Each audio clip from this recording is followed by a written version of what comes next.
Alright, welcome to today's lesson on planning. We're going to talk about exactly what planning is and why it's beneficial or important to management today. So planning can basically be divided into two separate stages. The first stage is where the organization is going to define its goals and objectives. Once those are in place, the management team is then going to start to establish an overall strategy for achieving those goals. Now these plans can both be informal or formal. If they're formal, they're written down, they're kept as part of the company record, and if they're informal, they can just be discussed among the management team. Now there's several benefits for planning. The first is that plans provide focus. They set the goals and priorities of the management team and of the company as a whole. They determine the overall needs of the customer. We know exactly what it is that our customer is looking for and looking to get. And they provide a unified direction for the company to travel in as a whole. The second benefit is that they provide flexibility. This helps the company cope with a changing economy. As we know, that one of the ideas of the 21st century is that everything around us is changing at a very rapid pace. By having plans and contingency and alternative plans in place, we have an ability to adjust to those changes much more rapidly. It also ensures that the operation is going to focus constantly on the future. With having these plans in place, we're looking towards where we want to go as opposed to constantly looking at where we've been or just coasting with the way things are going as they are. The third benefit of planning is increased coordination.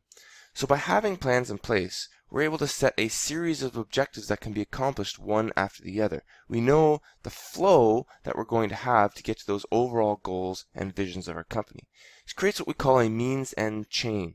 So this allows the lower level objectives to support the higher level objectives. In other words, when we complete a bunch of lower level objectives, by doing so, we start to complete those higher level or work towards those higher level objectives.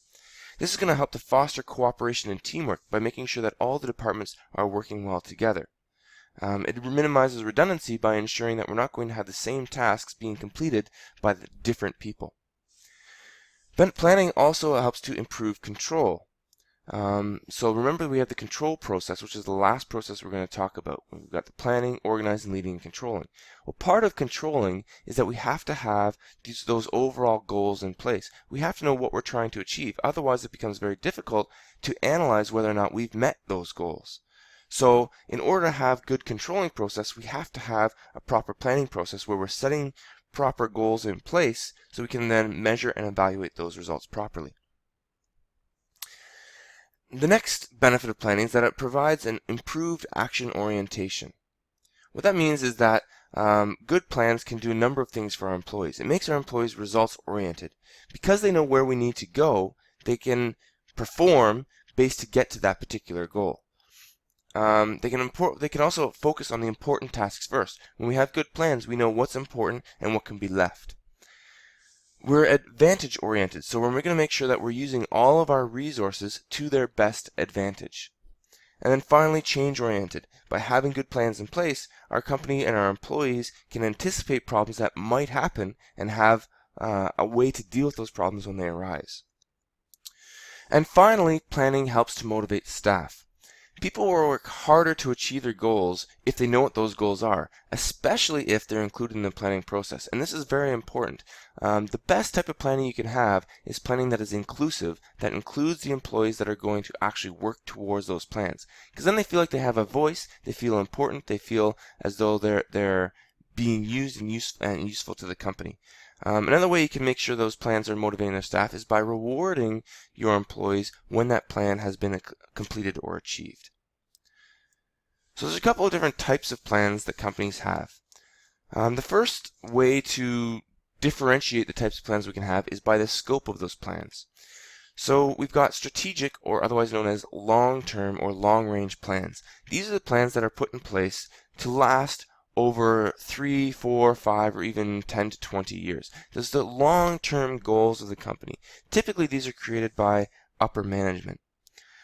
This is where we're going to provide the overall direction for the company. We're going to set those goals and objectives in place to know where we're moving towards as a company as a whole. The next type of plans we have are tactical or intermediate plans. These type of plans typically cover a range of 1 to 2 years. They're plans that are set in place to help implement the strategic plans.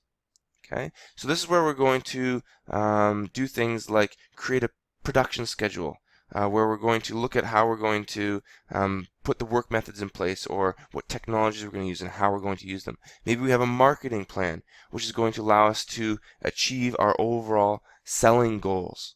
We might have a logistics plan, which allows us to figure out how we're going to deal with our supply chain, and so on. Okay, these are going to specify the details how those overall objectives are going to be achieved.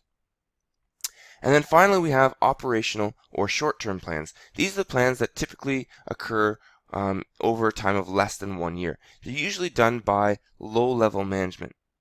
Okay, the range of short-term plans is getting shorter and shorter and shorter. As the internet and the information age is upon us, things happen very quickly, so we have to have these in place to respond very quickly to things as they arise. An example of a typical short-term plan we might have would be the closing procedure, the day-to-day operations of a company, right? What are the steps we have to take in order to close up the store on a particular day? The second way we can differentiate our plans is by the frequency of use. How often are these plans going to be used? They can either be standing use plans or single use plans. Standing use plans are plans that are designed to be used over and over again. Typically, these are the kinds of things you'd find in an employee handbook or a user manual. They include things like policies, which are broad guidelines to assist in making decisions in certain situations. An example of this would be a human resource policy on how we're going to perform hiring within our company, or promotions, or how we're going to do our performance appraisals, and so on. Another type of standing use plan is the rules and procedures that we might have in place in our handbooks or manuals. Okay? These are often termed standard operating procedures. They're detailed plans that state specific actions to be taken in specific situations that occur over and over again within the company.